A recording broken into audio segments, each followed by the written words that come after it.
여러분 메리 크리스마스. 네, 우리 진짜 크리스마스를 맞았습니다. 크리스마스를 맞았는데요. 여러분 혹시 올해 우리가 또 크리스마스를 지내면서 이제 오늘이 지나면 이제 메리 크리스마스라는 인사도 우리가 좀 나눌 기회가 이제 많이 없을 것이고 그렇게 되는데, 여러분 혹시 올 한 해 지내시면서 성탄절을 보내시면서 메리 크리스마스 이렇게 인사 전하거나 들어보신 적 있습니까? 예, 누군가가 나 가만히 있는데 우리 교회를 제외하고 우리 교회를 떠나서 누군가가 나에게 메리 크리스마스 이렇게 인사해 본 적 있습니까? 어디서요? 친구가요. 맞아요. 이렇게 교회 다니는 그 친구가. 예, 그런데요, 사실 이 메리 크리스마스라는 인사는 그냥 비단 그냥 멀리 있던 친구가 그냥 문자를 통해서 전화를 해서만 우리가 나눴던 인사는 아니었고요. 정말 옛날에는 얼굴만 보면, 눈만 마주치면 12월 달이 되면 항상 메리 크리스마스 인사를 이렇게 하고 주고받았었습니다. 그런데 이 메리 크리스마스라는 인사가 점점점 사라지고 말았어요. 그런데 이제 특히 이제 한국 사람으로서는, 한국인은 뭐 그냥 원래 좀 인사 잘 안 하니까 뭐 그럴 수 있다고 쳐도, 미국은요 진짜 이렇게 딱 눈만 마주치면 인사를 하거든요. 그러니까 그게 문화예요, 하나의. 모르는 사람도, 제가 미국에 처음 갔을 때 굉장히 이렇게 좀 힘든 일을, 그러니까 이게 문화적 충격이었죠. 뭐냐면 이 사람들이 눈을 딱 보면은, 그러니까 눈이 딱 마주치면 먼저 인사를 해요. Sup 그래요. 뭐지? 뭐지? 예, 그냥 What's up 이라는 말이에요. 그냥 의미 없어요. 어이, 뭐 이런 거예요, 이런 거. 예, 저는 또 사전을 찾아봤죠. What's up 이게 무슨 의미인가? 뭐 사전적 정의는 뭐 별일 없니, 뭐 별거 없니, 뭐 이런 여러 가지 있지만 뭐 없어요. 그냥 뭐 눈 마주치면 What's up 그래요. 그냥 그냥 눈만 마주치면 인사하는 그러한 문화에서, 그러니 얼마나 사람들이 크리스마스 시즌이 되면 그렇게 많은 메리 크리스마스를 외쳤겠습니까? 그런데 언제 이후로부터는 메리 크리스마스라는 인사를 하지 않아요, 미국에서도. 뭐 정치적인 것인지 문화적인 것인지 정확히는 모르겠지만, 아무튼 그곳에서 이제 메리 크리스마스라는 인사 대신 어떠한 인사가 주고받아지냐면요, 해피 홀리데이 그래요. 해피 홀리데이, 그거는 그냥 행복한 연휴 되세요. 예, 그 성탄절과 그리고 그 뭐 부활절, 추수감사절, 그때는 이제 그 긴 연휴거든요, 미국 나라에.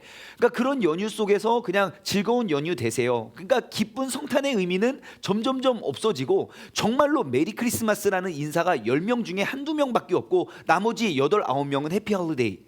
모든 뭐 상점에 들어가면 앞에서 인사하시는 분들이 다 해피 홀리데이. 그렇게 되어버렸어요. 자, 그러면 여러분, 이 세상에는 메리 크리스마스, 기쁜 성탄이 되세요 라는 그 의미가 점점점 퇴색되어지고 사라져가고 있다면, 그 진정한 의미를 알고 있는 우리는 어떻게 해야 되겠습니까? 네? 의도적으로라도 더 외쳐야겠죠. 의식을 하고, 야 진짜 예수님의 기쁜 태어나신 소식이 사라지고 있다? 그럼 우리는 그것을 더 외쳐야죠. 여러분, 성탄절이 아직 끝나지 않았고, 성탄절이 끝나도 우리는 1년 내내 메리 크리스마스의 주인공이 되어야 하는 줄 믿습니다.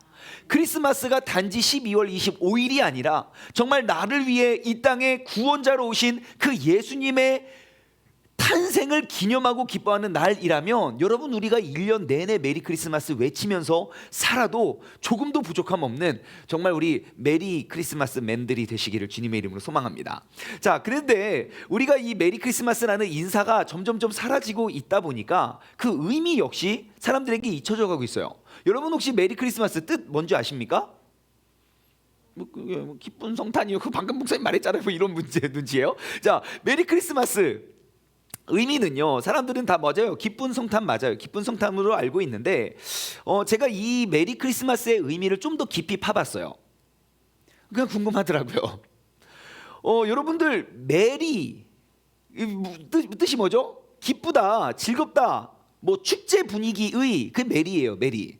그래서 옛날에는 강아지 이름을 메리가 되게 많았어요. 그죠? 나비하고 메리가 많았어요. 미국에는 메리가 많았고 한국은 나비가 많았어요. 나비야, 맨날 나비야, 우리 나비 봤냐고 맨날 나비를 이렇게 찾고 찾아다녔어요. 근데 미국에는 메리가 되게 많았어요. 헤이 메리 그러면 막 이렇게 메리가 참 많았는데, 맞아요. 메리는 기쁘고 명랑하고 즐거운 게 있어요. 그런데 여러분, 한 번만 생각해 봅시다.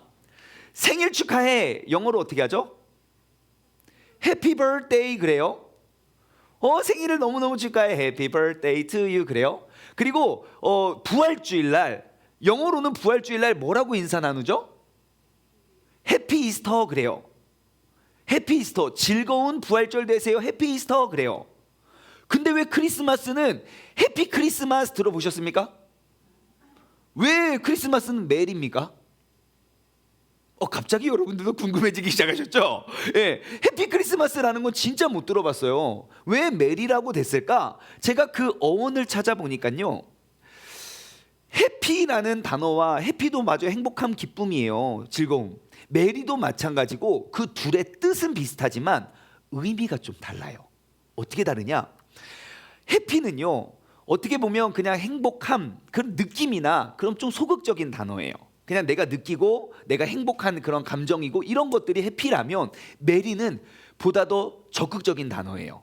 그래서 어떠한 활동이나 어떠한 행동이나 습관을 묘사하는 단어가 메리인 거예요. 그러니까 해피 버스데이 하면은 그냥 행복한 그런 느낌, 나 행복해 이거지만, 메리 버스데이, 예를 들어 메리 버스데이 하면은 내 아이의 행복을 막 전달해야 되는 거예요. 너도 그렇게 살으라고, 나도 이렇게 행복해하고 있지 않냐고, 그러면서 기쁨을 전달하는 거죠. 그래서 그래서 지금 해피 크리스마스라는 인사도 이제는 보다 더 적극적인 메리라는 단어로 사용하게 되죠. 이제 다음에 우리가 생각해 볼 거는 크리스마스라는 단어예요. 크리스마스는 많은 분들이 잘 알고 있듯이 두 단어의 합성어입니다. 크라이스트, 그리스도를 뜻하는 크라이스트라는 단어와 마스라는 단어가 합쳐져서 크리스마스가 돼요. 그래서 그 헬라어로 크라이스트라고는 단어가 헬라어로는 크리스토스 이렇게 해서 X처럼 생겼어요. 그래서 우리는 크리스마스를 엑스마스라고 하는 게 X가 아니라 그게 예수 그리스도, 크라이스트, 크리스토스를 뜻하는 엑스마스를 뜻해요. 오케이, X는 우리가 크라이스트라고 알아요. 예수 그리스도를 알아요. 그럼 마스는 뭐냐는 거예요. 마스. 그래서 저도 이제 인터넷 검색해보죠. 아마 지금 여러분 유튜브 보시는 분 중에 열심히 검색을 하고 계시는 분 계시지만, 정말 대한민국 사이트에서 웬만한 거 다 검색해도 딱 뜻 하나 나옵니다. 마스는 미사를 뜻하는 말로써 예배 이런 것들을 표현하는 말입니다라고 해서 예수님을 예배하는 그렇게 해서 다 그렇게 나오더라고요. 그래서 제가 그거를 여러 개의 기사를 찾아서 읽어봤는데 하나의 누군가가 기사를 띄웠는데 그걸 계속 복사한 것 같더라고요. 그래서 이게 진짜 뜻일까? 제가 더 찾아봤어요. 그래서 알고 봤더니 이 마스라는 그 단어의 해석이 조금씩 다르더라고요. 이 마스가 맞아요. 미사 그러니까 요즘 말로, 그러니까 천주교로 말하면 미사죠. 우리 표현으로 하면 이제 예배를 뜻하는 단어.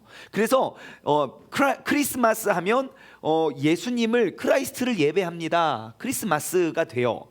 근데 그 마스에 좀 더 신빙성 있는 해석은 영어로 그러니까 지금 사용하지 않는 옛날 오래된 영어를 찾아보면요, MAESSE, 마세라는 단어예요. 마세라는 단어에서 마스를 그 마세의 준말로 사용했는데, 그 마세의 뜻이 무엇이냐면 축제를 열다 이런 거예요. 그러니까 크리스마스는 무엇입니까? 예수님을 위한 축제. 어떻게 해석하느냐에 따라서 이게 예배가 될 수도 있고 축제가 될 수도 있어요. 그래서 우리 세종중문교회가 준비한 게 무엇입니까? 성탄절 오전 11시에는 예수님을 위한 예배를 이렇게 드리고요, 저녁 7시에는 예수님을 위한 축제를 여는 거 아니겠습니까? 아멘. 이거를 이렇게 해석하는데 갑자기 저절로 은혜가 되더라고요. 그래서 우리가 항상 메리 크리스마스, 정말 기쁨과 즐거움을 나 혼자 느끼는 것에서 그치는 것이 아니라 그것을 적극적으로 사람들에게 표현하고 가르치고 나누어 낼 수 있는 그러한 기쁨을 나눌 수 있는 그날, 그 인사, 그리고 예수님을 예배하는 삶, 예수님을 정말 축제처럼 즐겁게 올려드릴 수 있는 그런 복된 하루, 그 의미를 담은 인사가 바로 메리 크리스마스라는 것입니다. 그래서 항상 여러분, 우리의 삶이 늘 메리 크리스마스 되었으면 좋겠어요. 보는 사람마다 여러분 인사하십시오. 자녀에게도 인사하시고, 무슨 말 끝에 메리 크리스마스를 한번 붙여보십시오. 밥 먹어 메리 크리스마스. TV 그만 봐 메리 크리스마스. 컴퓨터 빨리 꺼 메리 크리스마스 한번 하면요, 한번 해보시면 좋을 것 같습니다. 삶의 기쁨이 더 넘치게 될 줄 믿습니다. 자, 그래서 이제 우리 이제 금번 성탄절, 그리고 아마 내년엔 더 심하겠고 그 후년에는 더 심해지겠지만, 여러분 꼭 우리가 메리 크리스마스를 잊지 말고 이 의미를 기억하고 더 많이 전할 수 있는 우리 모두가 되었으면 좋겠습니다. 오늘 함께 나누실 본문을 안 읽었네요. 은혜의 말씀은 여러분 큐티책 오늘 본문 말씀입니다. 이사야서 9장 1절부터 7절까지의 말씀입니다. 오늘 우리 함께 나누는 우리 큐티책 오늘 본문인데요. 이사야서 9장 1절에서 7절 말씀. 오늘 새벽 예배를 오셨거나 새벽 예배 설교 영상을 보신 분은 이미 알겠지만, 여러분 지금 이 설교는 새벽 예배 1편, 여기는 후편입니다. 그냥 한 편으로 끝나는 설교가 아니라, 이게 지금 오늘 설교는 새벽 예배 거 이후에 진행되는 2부작 2편 최종화예요. 그리고 1편은 이제 우리 유튜브에 올라가 있으니까 여러분 나중에 꼭 찾아보시기 바랍니다. 그래서 1편에서는요 1절부터 5절까지를 나눴고요, 우리는 2편이기 때문에 지금 이 시간에는 6절과 7절을 나눌 거예요. 그래서 여러분 꼭 한번 보시기 바랍니다. 그래서 다시 한번 우리가 1절부터 7절 말씀을 우리가 함께 읽어보도록 하겠습니다. 지금 영상이 또 딜레이가 있기 때문에 제가 봉독해 드립니다. 전에 고통받던 자들에게는 흑암이 없으리로다. 옛적에는 여호와께서 스불론 땅과 납달리 땅이 멸시를 당하게 하셨더니, 후에는 해변길과 요단 저쪽 이방의 갈릴리를 영화롭게 하셨느니라.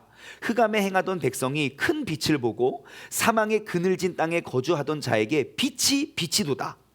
주께서 이 나라를 창성하게 하시며 그 즐거움을 더하게 하셨으므로 추수하는 즐거움과 탈취물들을 나눌 때의 즐거움 같이 그들이 주 앞에서 즐거워하오니, 이는 그들이 무게를 맨 멍에와 그들의 어깨의 채찍과 그 압제자의 막대기를 주께서 꺾으시되 미디안의 날과 같이 하셨음이니이다. 어지러이 싸우는 군인들의 신과 피 묻은 겉옷 불의 섭같이 살라지리니, 이는 한 아이가 우리에게서 낳고 한 아들을 우리에게 주신 바 되었는데, 그의 어깨에는 정사를 메었고 그의 이름은 기묘자라 모사라 전능하신 하나님이라 영존하시는 아버지라 평강의 왕이라 할 것임이니라. 그 정사와 평강의 더함이 무궁하며 또 다윗의 왕좌와 그의 나라에 군립하여 그 나라를 굳게 세우고 지금 이후로 영원히 정의와 공의로 그것을 보존하게 하실 것이라. 만군의 여호와의 열심히 이를 이루시리라. 아멘. 아멘. 아멘. 자, 오늘 이 본문을 가지고 나눴던 그 일부 설교의 내용은요, 원래 이제 드라마도 보면 전편 이게 요약하고 이제 다음 편 지나가잖아요. 정말 우리의 흑암 속에서, 정말 그 암흑기 속에서 예수님은 광명한 빛을 비추시며 이 땅에 오셨습니다. 그래서 정말 암흑과 같은 흑암과 같은 우리의 삶에 해결해 줄 수 있는, 그 문제를 극복하고 해결할 수 있는 그 유일한 빛은 오직 우리 주 예수 그리스도밖에 없습니다. 그리고 그 예수님께서는요, 그 내 인생을 끊임없이 계속 이 흑암으로 끌어내리는 그 우리의 그 죄의 문제를 해결할 수 있는 유일한 분이 되실 수 있다는 것이지요. 그래서 지금 이 이사야서가 기록되어 있었던 그 시절에는요, 정말 남과 북, 이스라엘과 예루살렘과 유다가 정말 많은 죄악과 그 많은 잘못된 왕들이 섰을 때였습니다. 여러분 꼭 기억하십시오. 구약의 남유다 북이스라엘의 모든 역사에 우리가 익히 알고 있는 이름들, 뭐 이사야, 예레미야, 에스겔, 뭐 이런 사람들이 활동했던 시기는 그 나라와 정치적으로 엄청 부강하고 잘 됐었을 때일까요? 아니면 죄를 엄청 많이 졌을 때일까요? 죄를 엄청 많이 졌을 때예요. 그러니까 그만큼 센 예언자 선지자들을 셨다는 거예요. 그러니까 그렇게 정치적으로 어렵고 힘들 때, 그러한 나쁜 상황 속에서도 하나님은 그 이사야 선지자를 통하여 앞으로 600여 년 후에 벌어질, 600년 700년 후에 벌어질 일들을 너무너무 세세하고 명확하게 예언을 하십니다. 그래서 그분은 어떠한 분입니까? 우리의 삶의 모든 삶에 무겁게 맨 멍에와 상처와 아픔을 그냥 불에 대며 확 타버리는 그런 섭같이, 불의 섭같이 그냥 확 불사르시고 이전에는 묻지 아니하시고 새로운 생명을 주시는 그러한 구원자 예수 그리스도가 구원자가 이 땅에 오실 것을 예언하지요. 여러분 항상 기억하시기 바랍니다. 우리 예수님이 이 땅에 오심은 정말 그 어둡고 캄캄한 세상 속에 유일한 빛과 소망과 희망이 될 수 있는 그러한 사건입니다. 그렇기 때문에 우리가 그 예수님을 바라보면서 우리의 모든 사건들을 들여다볼 그러한 지혜가 필요하겠죠. 6절 말씀으로 이어가 보겠습니다. 6절, 우리가 6절은 함께 읽어볼까요? 함께 다 같이 시작. 이는 한 아이가 우리에게 낳고 한 아들을 우리에게 주신 바 되었는데 그의 어깨에는 정사를 메었고 그의 이름은 기묘자라 모사라 전능하신 하나님이라 영존하시는 아버지라 평강의 왕이라 할 것임이니라. 아멘. 자, 이제 우리가 그렇게 힘들고 흑암과 암흑 속에 있었지만 그 미디안의 날과 같이 기드온이 300용사로 메뚜기 떼같이 많은 수많은 그 미디안의 군대를 물리쳤던 것처럼 우리의 인생에 이 죄악되고 흑암과 같은 나의 그 죄성과 그 모든 부정한 과거들을 말끔히 씻어버리고 우리가 이기게 할 수 있는 건 전적인 하나님의 은혜이고 하나님의 능력임을 미디안의 날과 같다고 표현을 해요. 그 미디안의 날과 같이 우리를 승리케 하시고 뿐만 아니라 5절에 보시면 그의 피 묻은 신과 그 군인들의 신과 피 묻은 그 겉옷을 이제 다 태워버리신다 그래요. 완전히 다 잊어버리시고 금방 태워버리시고 그렇게 할 한 사람이 있는데 그 사람이 누군지 6절이 소개하고 있어요. 이는 누굽니까? 한 아이가 우리에게서 낳고 한 아들을 우리에게 주신 바 되었는데 그래요. 한 아이가 우리에게 주셨고 한 아들을 우리에게 주셨대요. 이에 대해서 조금 생각해 봤으면 좋겠어요. 지금 오늘 새벽 예배 설교 때 제가 그러한 이야기를 했어요. 지금으로부터 대략 한 600년 전에 어떠한 사람이 이 땅에 있었냐면 그러니까 이제 딱 600년 제가 역사책을 보니까요. 우리가 고려에서 조선으로 딱 이제 넘어가는 그 시점이더라고요. 그때가. 예, 그래서 그때쯤 이제 1300년, 1400년 이렇게 딱 넘어갈 때쯤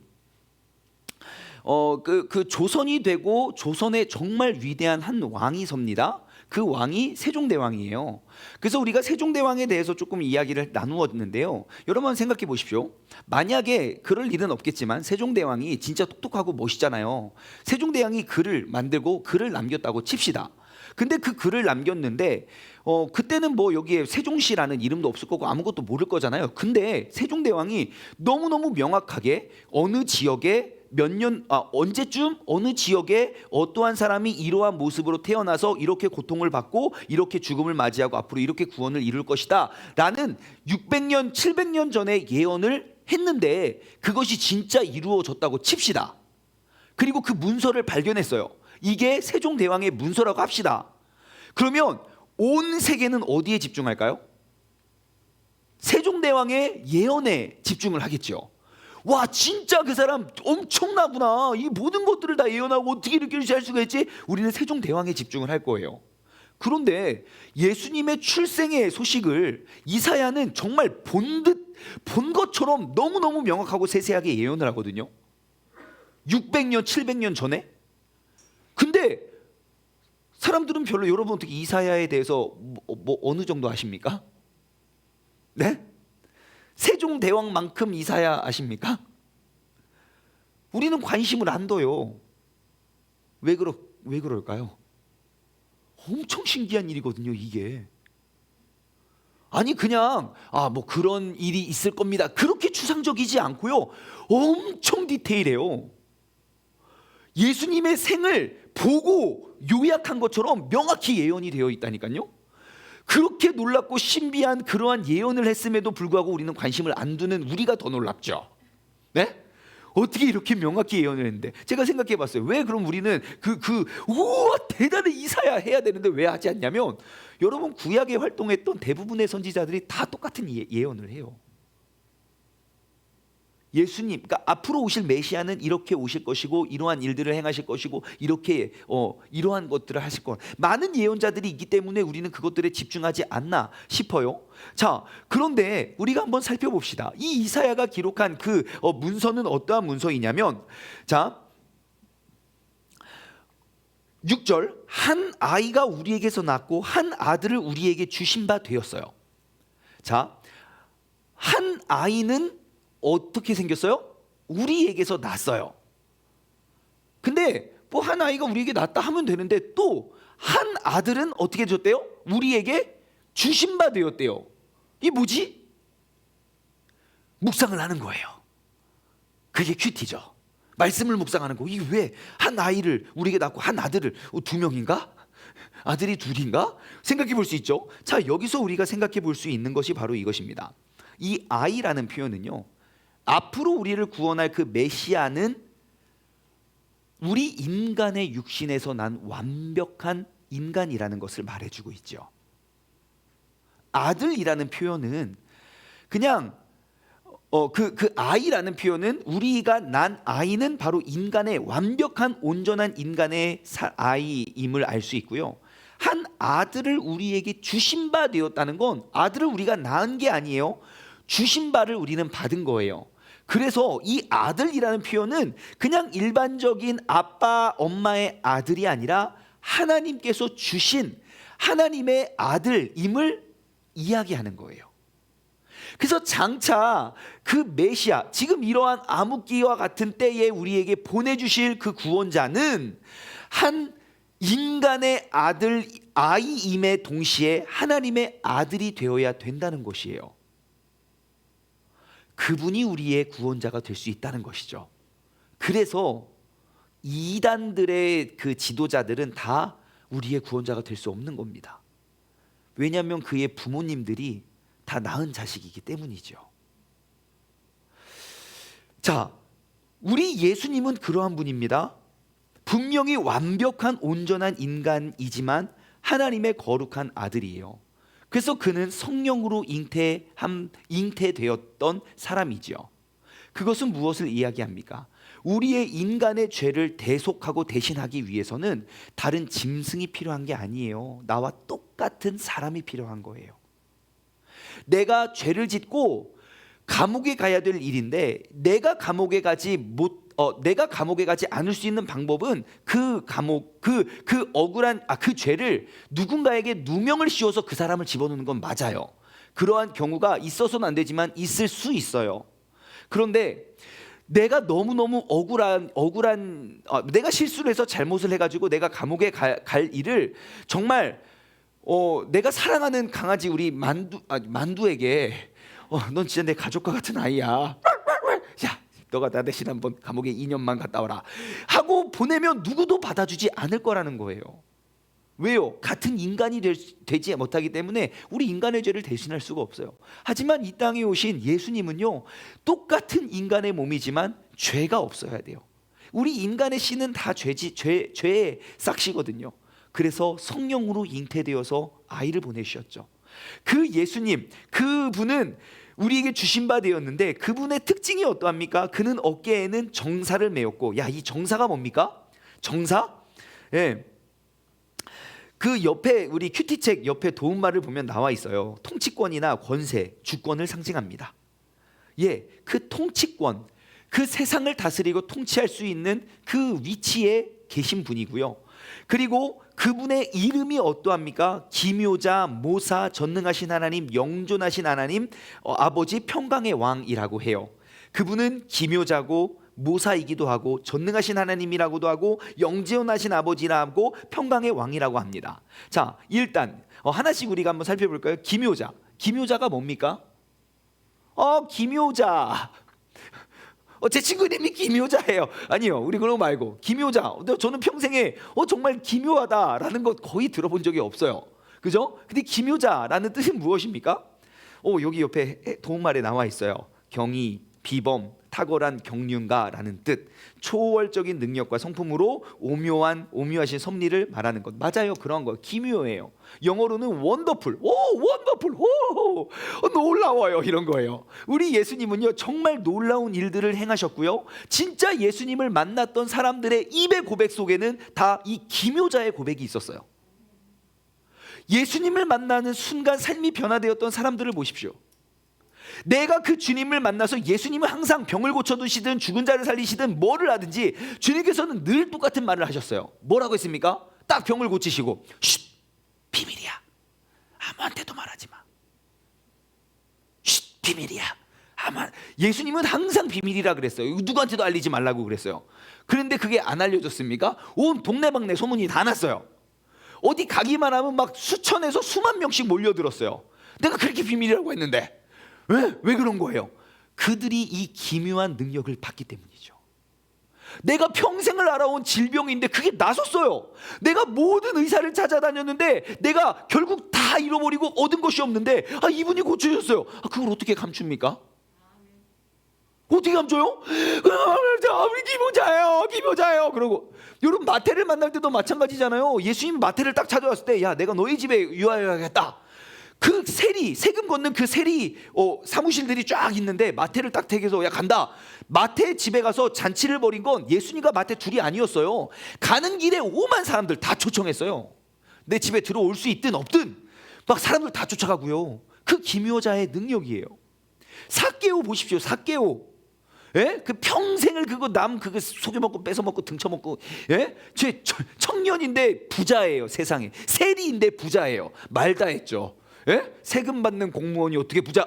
이거 이상한 거예요. 그죠? 그 세리인데 부자였던 삭개오도 어떻게 합니까? 예수님을 만나자마자 선포하잖아요.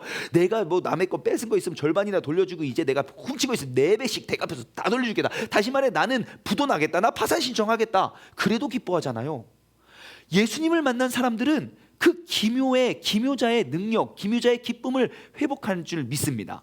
여러분, 우리의 삶에 2020년 이 성탄절날 우리가 그 기묘자의 고백이 회복되시기를 주님의 이름으로 축원합니다. 자, 두 번째, 그분은 기묘자고 모사래요. 나 기묘자는 좀 들어봐도 이 모사는 뭡니까? 모사. 뭘 모사, 이게 뭐예요? 용어가 너무 어려워요. 그래서 제가 영어 성경을 보니까요, 이해가 확 오더라고요. 여러분도 모두가 다 쉽게 이해하실 겁니다. 이 모사라는 단어를 영어 성경에는 이렇게 번역했어요. 카운셀러가 뭡니까? 상담자예요. 상담자는 뭐라는 사람입니까? 우리에게 조언을 해주고 올바른 길로 이끌어주고, 내가 설령 잘못된 길을 갈지라도 나에게 바른 말 옳은 말을 하는 사람들이지요. 그래서 우리의 인생에 있어서 정말 중요한 건 내가 어떠한 상담자, 어떠한 조언자를 옆에 두고 있느냐가 진짜 중요합니다. 생명의 상담자와 사망의 상담자가 있어요. 나에게 어려운 일이 딱 닥쳤을 때 나에게 생명을 불어줄 수 있는 그 모사가 있고요. 아주 번역이 좀 이상해. 모사하니까 막 왜 음모를 막 꿈꾸고 막 교활하니까 아니에요. 아무튼 상담자라고 뭐 칩시다. 카운셀러. 자, 내가 어려운 일이 딱 처했을 때 그것을 긍정으로 풀어갈 수 있는 그 긍정의 상담자가 있고요. 나를 더 우울하고 억울하게 끌어갈 수 있는 그 모사, 그 나쁜 부정의 상담자가 있어요. 그래서 유명 연예인들 자살하는 사람들 보십시오. 그냥 혼자 막 죽어야지 하고 빵 죽는 게 아니에요. 항상 그 주변에 같이 그 죽음을 끌고 가는 사람들이 있어요. 어떠한 가족도 어떠한 가문도 마찬가지예요. 그 자살의 저주를, 그거를 어떻게 우리가 끊어낼 수 있겠습니까? 우리의 의지로. 결국 그 마침표는 절망적인데. 그런데 항상 그래서 우리의 인생에는 주변에 정말 좋은 모사가 필요합니다. 성경에도 좋은 예가 있어요. 다윗, 그의 아들 솔로몬이 나쁜 죄를 많이 졌어요. 그리고 아무튼 그 어찌저찌 솔로몬의 아들 르호보암이 이제 나라의 왕위를 이어갑니다. 그때 르호보암에게는 두 부류의 모사들이 있었어요. 그러니까 젊은 신흥, 그러니까 내 또래의 젊은이들, 나에게 조언해 줄 수 있는 젊은이들의 모사, 그리고 예전 아버지 솔로몬 때부터 그 나라를 세워왔고 이끌어왔던 그런 원로들의 모사들. 르호보암이 왕이 딱 되고 이제 여로보암이 가요. 그 솔로몬 아버지를 충성스럽게 섬겼던 여로보암 장군이 가서 묻습니다. 우리에게 아버지 때 너무 힘들고 고생을 해서 내가 어찌어찌 버텼는데 이게 너무 힘들었으니 우리에게 조금 편하게 해주시면 우리가 죽을 때까지 평생 내가 당신을 섬기겠습니다. 알았다. 야, 내가 좀 생각 좀 해볼게. 3일 후에 다시 와. 그래놓고 그 모사들의 이야기를 듣죠. 먼저 원로들의 이야기를 듣습니다. 이야기를 해요. 이 사람이 이렇게 제안을 했는데 어떻게 대답을 해야 되냐. 아우, 그렇게 해주세요. 옛날에 너무 고생해가지고 아마 그렇게 하면 그의 요청을 들어주면 평생 당신을 돕고 하는 사람이 될 것입니다 라고 조언을 해줘요. 아, 그렇다, 알았다. 거기서 딱 마침표를 끊었으면 진짜 이스라엘의 역사는 달라졌을 거예요. 그런데 또 불러요. 내 또래 젊은이들의 모사들 와가지고 야, 이래 저래 이래 근데 어떻게 할까. 지금 장난하십니까? 지금 어리다고 농락하는 거예요. 아버지가 그냥 채찍으로 때렸으면 전갈 채찍으로 막 쏴버린다고 하십시오. 이거 군기를 확 잡아야 됩니다. 맞네. 그래가지고 그렇게 해가지고 나라가 갈라지고 쪼개지고 지금 막 이상한 막 역사가 쓰여지잖아요.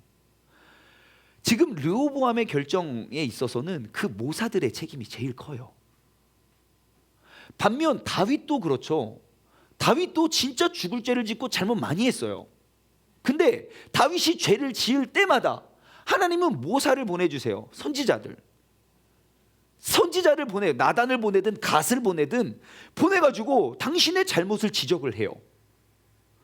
아니 나 죽여달라는 말과 같아요. 그렇게 악랄하고 죄악이 마음속에 생각하는 모든 것들이 죄악된 사람들에게 가서 막 아니 사람을 강간하고 강간하고 살인도 저지르고 살인 미수까지 해서 막 알리바이를 다 짠 사람에게 그렇게 악이 똘똘 뭉쳤는데 야, 네가 죽였잖아. 그렇게 말하는 사람을 누가 살려줍니까? 그러니까 죽으러 가도 그 하나님의 말씀이 선포되어지니까 그에게서 생명이 나잖아요. 돌아오잖아요. 여러분, 우리의 삶, 예수님은 바로 우리의 모사 되십니다.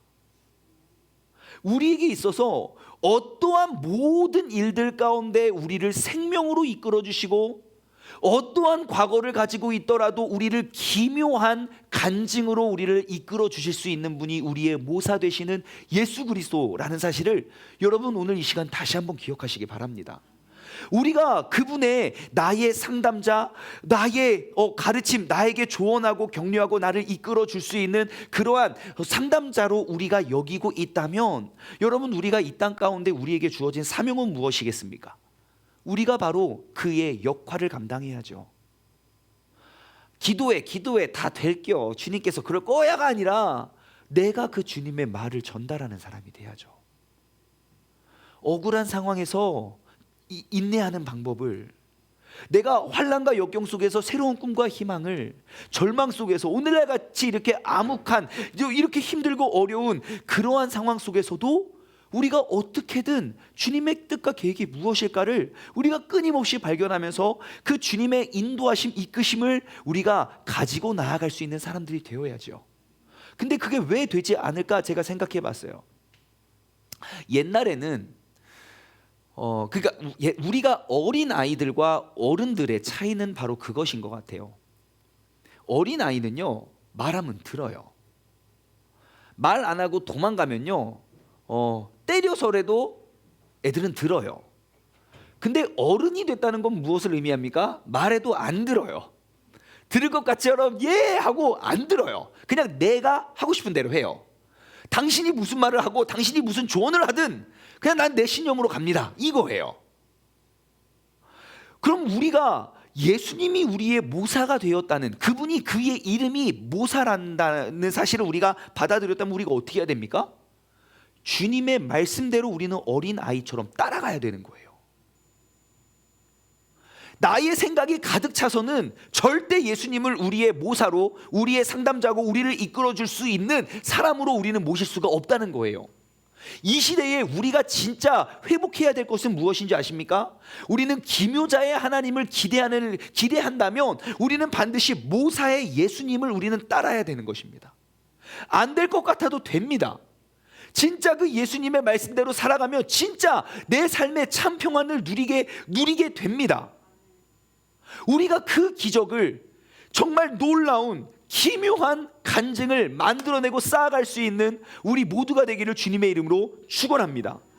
자, 그분은 또 어떤 분입니까? 전능하신 하나님. 예, 우리 예수님의 전지전능하심을 우리가 알고요. 영존하신 아버지.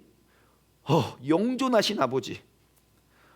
진짜 말씀을 조금만 깊이 봐도요, 되게 이게 이상한 게 많아요. 여러분, 6절 초반절 뭐라고 써 있어요? 한 아이가 우리에게 낳고 한 아들을 우리에게 낳는데 갑자기 아버지래요. 뭐야 이건 또? 예? 아이가 금세 아버지가 됐네? 예, 여러분, 그 예수님은 또 어떠한 분이시냐면요, 영존하신 아버지예요. 영원히 존재하는 영존하신 아버지예요. 이건 도대체 무슨 말이야? 자, 한번 생각해 봅시다. 자, 영존하신 아버지, 그러니까 그 앞에 따라오는 건 전능하신 하나님이에요. 예수님은 하나님의 아들이기 때문에, 그 성부, 성자, 성령 그 삼위가 완벽한 하나이기 때문에 그 하나님의 아들로서 이 땅에 오셨어요. 맞아요. 그분도 전능하신, 모든 일이 가능하신 하나님이에요. 자연 만물을 다스리시고 통치하시고 정말 모든 문제를 해결할 수 있는 하나님 맞아요. 자, 근데 그분은 영존하신, 영원히 존재하시는 아버지래요. 이것을 우리가 어떻게 이해해야 될까? 이렇게 보시면 좋을 것 같아요. 여러분, 한 아들은 누구에게서부터 낳죠? 예, 부모에게서부터 나요. 그 부모는 어떠한 사람입니까? 생명의 근원이에요. 분명히 이제 2020년입니까? 8년 전에 저의 아내와 제가 결혼을 했는데 새 생명이 3명이나 태어났어요. 놀라운 일이죠. 분명히 둘이 부부를 연합을 했는데 생명이 태어났다는 거예요. 그러면 예수님은 영원히 존재하시면서 우리의 영존한 아버지가 되신다는 것은 우리에게 영원히 새로운 생명을 만들어주시고 내어주시는 분임을 우리는 알 수 있죠. 예수님은 누구십니까? 영원히 새로운 생명을 만들어내 주시는 영존하시는 아버지가 되는 거예요. 정말 그러고 봤더니 성경에 기록되어 있는 모든 사람들을 보십시오. 예수님을 만난 사람들을 보십시오. 예전에 내가 어떻게 살아왔든 우리가 거듭나야 구원을 받을 수 있다고, 정말 우리에게 영원한 생명을 허락해 주신 분이 되었어요. 정말 이 땅에 오셔서 정말 죽으러 오셨지만 이 땅에 오셔서 우리 모든 인류의 전 인류를 구원해 주시는 그 구원의 역사로 말미암아 정말 우리의 영원한 생명의 그 주체가 되셨어요. 여러분, 예수님은 바로 그러한 분이십니다.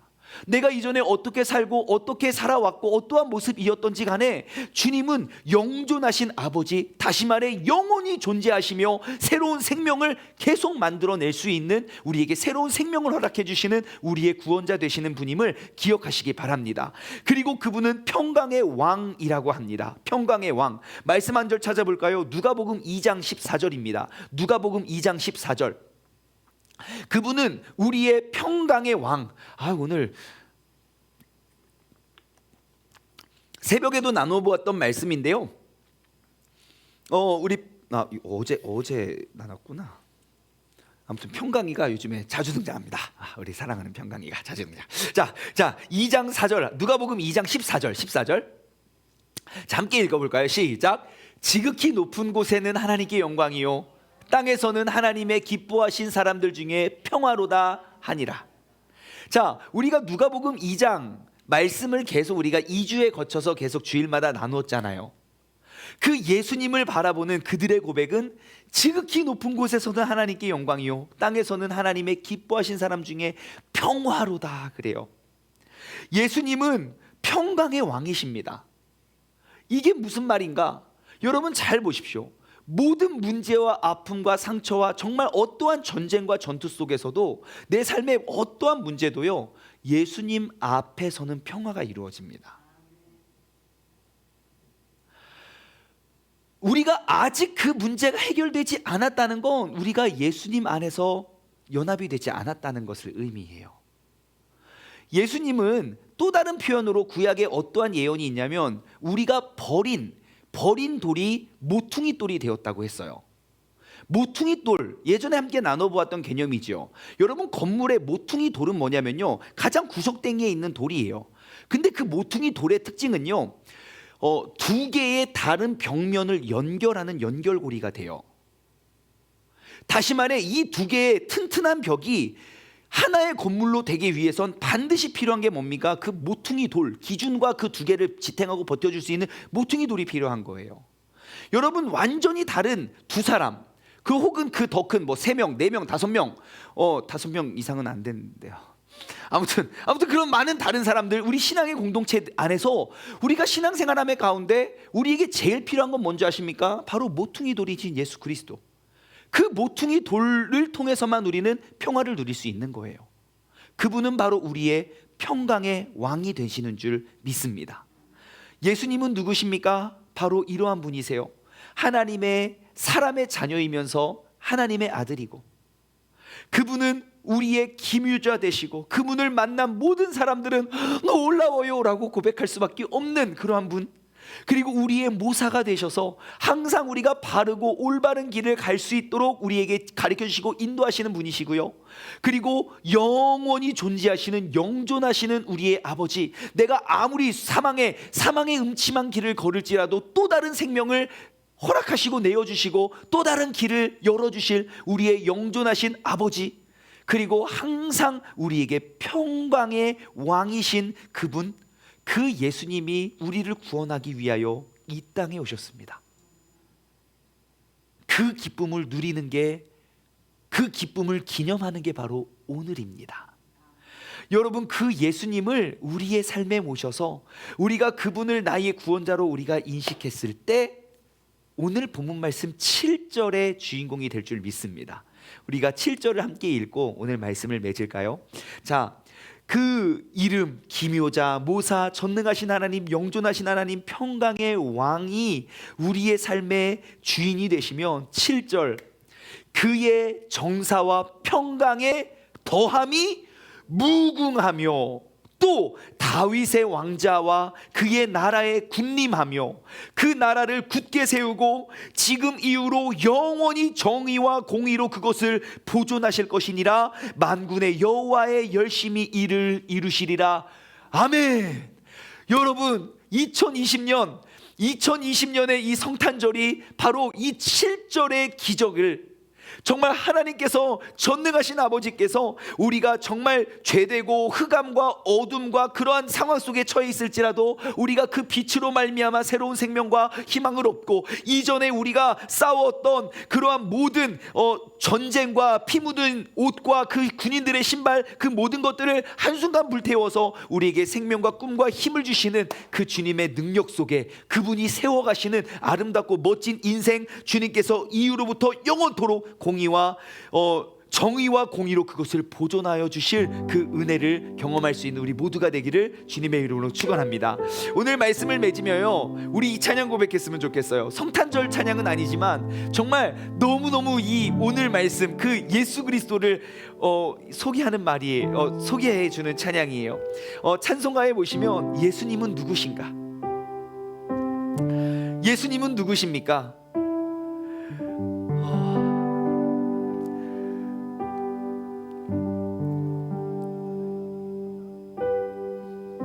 찬양의 가사는 이렇습니다. 예수님은 누구신가?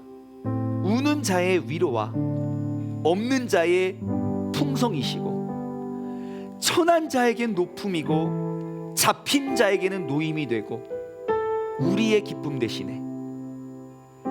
죽은 자에게는 부활이 되시고 우리의 생명이 되십니다. 예수님은 누구십니까?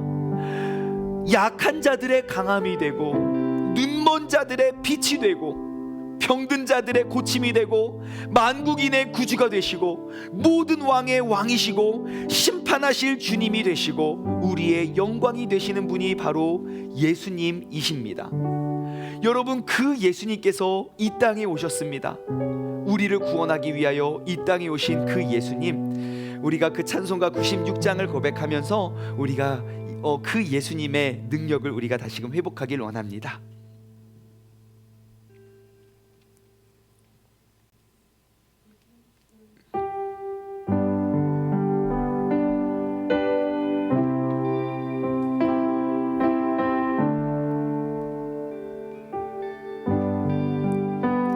같이 부를게요. 예수님은 누구신가? 우는 자의 위로와 없는 자의 풍성이며 떠난 자의 높임과 잡힌 자의 노임 되고 우리 기쁨 되시네. 예수님은 누구신가? 약한 자의 강함과 눈먼 자의 빛이시며 병든 자의 고침과 죽은 자의 부활되고 우리 생명 되시네.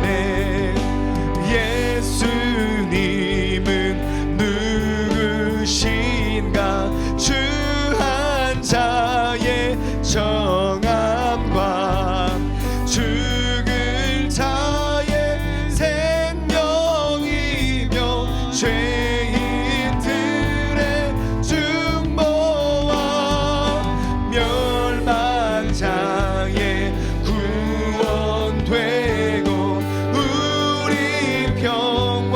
4절로 고백할게요. 예수님은 누구신가? 예수님은 누구신가? 온 교회의 머리와 온 세상의 구주시며 모든 왕의 왕이요 심판하실 주님 되고 우리 영광 되시네. 우리 이 시간 함께 기도하기를 원합니다. 예수님은 누구신가?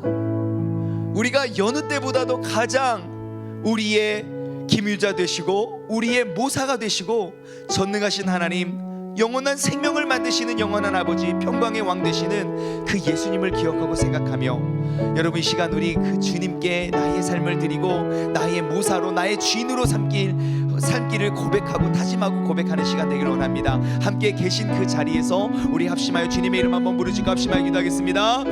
주여!